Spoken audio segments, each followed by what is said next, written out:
Bismillahirrahmanirrahim.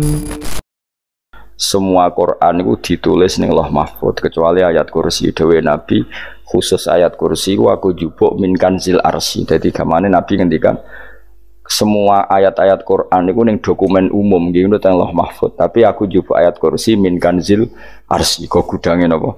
Artinya ada ayat-ayat yang lebih spesial. Kalau sampean tanya, Gus, bukankah semua itu dawai Allah? Ya betul, semua dawai Allah. Tapi tetap ada dawai Allah yang hubungannya dengan makhluk. Itu di kelasnya kelas fadhil, keutamaan yang biasa. Ada ayat-ayatnya Allah yang tentang dirinya sendiri, itu yang tidak tertandingi.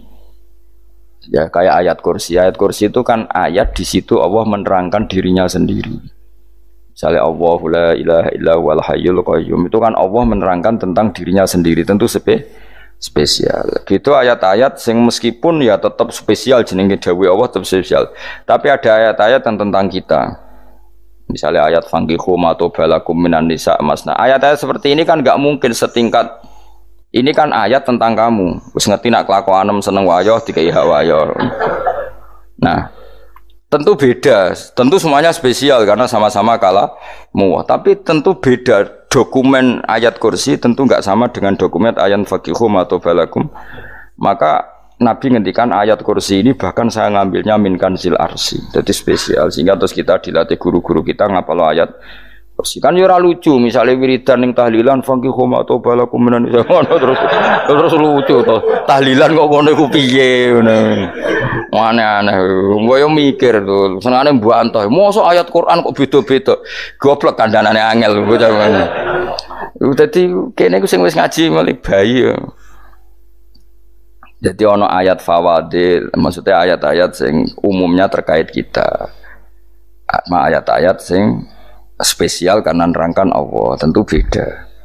Terus kedua tentu ayat-ayat sing rano Kanjeng Nabi, misalnya laqad ja'akum rasulun min anfusikum azizun. Terus baru ayat-ayat tentang kita. Ayat tentang kowe ya waqul wasrobu kon mangan ngono. Nah misalnya terus tahlil terus waqul wasrobu. Ya lucu tuh. Bocah kok kandhanane angel. Pusing ambek kowe. Ngaji tahunan gak ono perkembangan. Habis gue rame-rame dunya wah. Gue rame-rame apa? Dunya. Pernah ada kumpulan orang untuk ngaji. Oh, setan setruk tenan. Paham itu. Mulai setane tangin, tenang ya Rafa. Waduh. Serepot ya. Ya jadi kayak kudu ngerti ya. Jadi kabeh ayat Quran spesial, tapi tradisi ulama kan ada perdebatan apakah ada ayat fadilah dan mafdulah. Sebagian ulama mengatakan jangan bilang demikian karena fal kullu kitabullah wal kullu kalamullah. Tapi kowe nak ngingkari iku ya keliru wong dohire Kanjeng Nabi ku ya ada ayat yang dipuji sundul langit kaya ayat kursi itu. Saya punya ayat yang bahkan dokumen itu tak ambil dari kanzil arsy katanya. Dan tidak ada nabi yang dikasih itu kecuali saya. Itu nabi begitu bangga semenang. Nabi maca ayat kursi. Sehingga tradisinya ulama semua anak cucunya, semua umatnya dilatih ayat kursi. Dan itu memang spesial coba. Saya kalau baca ayat kursi, saya kalau mau tidur itu mesti baca ayat kursi. Mesti ora pendak tahlilan ana sing order mboten kaya niku apa-apa. Mosok eling pangeran nek pendak apa. Ngono aneh-aneh. Oh tahlil kok dikritik ya keliru sing kritik. Wong maca ayat kursi kok mbok kritik. Tapi ora dikritik ya perlu dikritik. Wong maca eling pangerane kok butuh berkat le dul nah eling ya eling. Ngono kuwi cara kula padha dene. Sing kritik mek sing dikritik. Kowe tahu tahlilan? Nate Gus nek ana undangan mboten mboten. Lah ya eling pangeran nek ngenteni apa? Undangan. Mana ben ono sing tetap ngritik, ben seimbang dunia iku ben seimbang. Apa? Balance kono sing ngritik. Kula bolak-balik ketemu wong sing ngritik tahlil nggih sowan kula. Saya tuh heran. Kenapa orang NU itu suka tahlilan? Terus ada berkat. Itu dalilnya mah. Sing ngono iku ya ora ono dalil, sing hasud nyoal ya ora ono dalil. Cara Kanjeng Nabi pirsa, tukang nyoal iku ono dalile to ora? Ya ada ya serus menengahi sebenarnya ketemu pangeran sebenarnya ketemu pangeran cocokan di sing bener nah yang jelas nak sing tukang tahlil ditakoki pangeran kita eling aku nanti Gusti nak wonten undangan regaret bocah kok eling iya eling pangerane kok bedakno apa misalnya kayak kudangan orang kudangan blas ditakoki pangeran diundang tonggo kok ora teko Mergo wedi bid'ah misalnya. Tapi nekani tonggo ya perintah Kanjeng. Ya sudah, nggak cocokan ae, ora usah debat saiki, nggak apa. Cocokan ae. Tapi nak cocokan mbek aku ora ketemu. Wong sing nyoal ning ijene mahsyar aku wis ning swarga. Ketemu lah, aku ketemu ning swarga ya nak cocokan. Jadi kowe kudu mikir ya, jadi ayat kursi itu dipilih ulama perkarane napa? Ayat iku njen spesial tenan. Kula niku mboten saged ilem nek gak maca ayat kursi, nggih maca teng lisan, nggih maca teng ati setiap saat. Mergo mangsa kok pancen luar biasa. Allahu ta Allah iku Allahu la ilaha illa huwal hayyul qayyum. Al hayyu zat sing urip. Mergo sing gampang bedano Allah mbek Nabi Isa, ambek berhala, ambek semuanya yang disembah selain Allah adalah kehidupan. Kita gampangane tau ngidolakno Isa kaya apa, tapi akhirnya kecewa nak dianggap pangeran. Mergo nyatane cara mereka pun Isa mati disalib. Utawa cara Islam Isa itu diangkat. Di itu objek. Apapun hebatnya Isa diangkat, diposisikan di langit, di. Kerennya apa? Jenenge di itu objek. Berarti yang keren adalah subjeknya, yaitu Allah Subhanahu wa Ta'ala. Terus kita ini sebagai orang itu punya ketakutan. Nak pangeran mati ku piye? Nak kowe mati kan gak punya akibat apa-apa. Srengenge tetap baik-baik saja. Sistem falak galaksi baik-baik saja. Sistem alam baik-baik saja. Wong sing mati kuwe. Bayangno nak sing mati pangeran. Maka ketakutan seorang mukmin adalah apa? Punya Tuhan yang mati. Kemudian itu diobati bahwa Tuhan kamu itu Tuhan sing aman, al-hayyu sing selalu hidup. Kemudian disifati lagi al-qayyum. Apa artinya hidup kalau bergantung orang lain, bergantung makhluk lain? Itu gak keren, karena bergantung itu gak keren. Al-qayyum, yang Allah itu zat yang berdiri sendiri. Oh, itu kan terus sempurna. Lu kan maca ayat kursi sempurna. Bejane Gusti kula maca ayat kursi.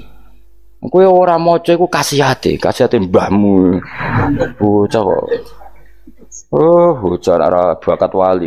Teke wis elek. Kabeh dimaterekno. Kasihate opo nek maca ayat kursi? Kasihate mbahmu ngono. Jimat ya seneng. Kulo ora seneng. Maksudnya ku, tapi mbok gedhingi teman-teman yo ora oleh pancen rezekine kadol jimat ke piye. Sing iso ngatur rezekine wong sapa? Wis keben, muga disepuro pangeran. Ra disepuro ora apa-apa, kelakuan kok ngono iku piye. Wis terserah pangeran ae. Dadi Allahu la ilaha illa huwal hayyul qayyum. Kemudian setelah hidup itu bisa saja gak peduli kita karena pas ngantuk atau pas tidur. Terus disifati la ta'khuduhu sinatu walana. Dan zat yang hidup itu tidak pernah ngantuk, tidak pernah tidur. Akhirnya kita ini nyaman, punya Tuhan yang spesial, yaitu hidup dan berdiri sendiri, tidak ngantuk, tidak tidur. Terus budi lahu ma fis samawati wa ma fil ardh. Dan miliknya Allah semua yang ada di langit dan bumi. Keren. Kita ini butuh air, butuh apa saja, dan itu milik Allah. Coba kalau milik manusia, nggak nak loro neng rumah sakit tuh, oksigennya larang ngono. Padahal kue nak loro, oksigen di mana-mana gak tahu bah. Jadi kita seneng. Alam raya milik Allah kita seneng, karena alam ini milik zat yang nggak butuh alam raya, sehingga kita yang pakai. Allah bikin air, Allah tidak butuh minum. Allah bikin padi nggak butuh makan. Dia bikin semuanya untuk kita. Padahal itu kita tidak ikut punya. Akhirnya seneng mbek pangeran. Cek apike jenengan Gusti gawe ra melok nganggo. Sing nganggo kita-kita ini. Coba aku ora roh gawe rokok gunane apa ora roh. Ya gunane pekerjaan Gus, menyerap tenaga. Ya wis sauri menimu. Sementing kowe roh gunane rokok. Paham nggih? Roh gunane rokok roh carane mandorot kanggo kowe. Dadi padha roe lah sementing. Ya ora apa-apa tapi. Kalau senang berguyon kiai-kiai ini, hanya orang wong pinter guyon kaya kiai. Yes. Kalau ini nekani acara resepsi teng Kudus teng keluarga sarang keluarga ini Lukman, sing ngisi Habib Umar Mutahar. Semua nang, jadi guyonane neng kiai-kiai ora wis kiai-kiai kabeh termasuk Habib Umar. Ada orang kiai rokok. Ini cerita anekdot. Ada kiai rokok. Rokokan ngarepe dokter. Pak Yai, kalau rokok terus nanti kalau mati gimana? Gampang, saya bawa korek. Sing kiai niku maksudnya iku nak mau rokok terus mari mati. Kiai ini yang ngerti maksudnya dokter ngono. Tenang dok, sama si bawa korek.